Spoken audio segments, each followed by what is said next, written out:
এই যে যারা বলে যে বিয়ে করেছি মা বাপের মায়ের খেদমত করবার জন্য, মা বাপের খেদমত করার জন্য বিয়ে করেছি, কোন কোন পুরুষ এরকম বলে, রাজশাহীতে বলে এরকম। এই কথাটি আদৌ ঠিক নয়। আপনার বউর কোনো ঠেকা পড়ে নাই আপনার মা বাপের খেদমত করার। তার জন্য আপনার মা বাপের খেদমত করা আপনার বউয়ের জন্য ফরজ নয়, ওয়াজিব নয়, দায়িত্ব। তিনি করবেন, এটা তার দায়িত্ব, কিন্তু আল্লাহ তাকে বাধ্য করে নাই। আপনার মা বাপের খেদমত করা পুরা ফরজ দায়িত্ব আপনার নিজের। বরং স্ত্রীকে দিয়ে আপনি খেদমত করতে বাধ্য করতে পারবেন না।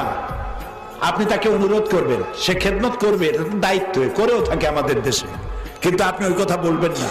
বরং স্ত্রীকে এমন একটা ঘর দিবেন যে ঘরে স্ত্রীর পারমিশন ছাড়া অন্য কেউ ঢুকতে পারবে না, এবং প্রয়োজনে সামর্থ্য অনুযায়ী স্ত্রীকে কাজের লোক দিবেন, একটা কাজের মেয়ে যে কাজ করে তাকে সাহায্য করবে, এটাও দেওয়া আপনার দায়িত্ব। ইসলাম এভাবে ন্যায্য অধিকার দিয়েছে। নবী করিম সাল্লাল্লাহু আলাইহি ওয়াসাল্লাম রাষ্ট্রীয় কার্যক্রম সমাপন করে বেলা শেষে ঘরে প্রবেশ করেছেন। ঘরের মধ্যে খাবার নাই।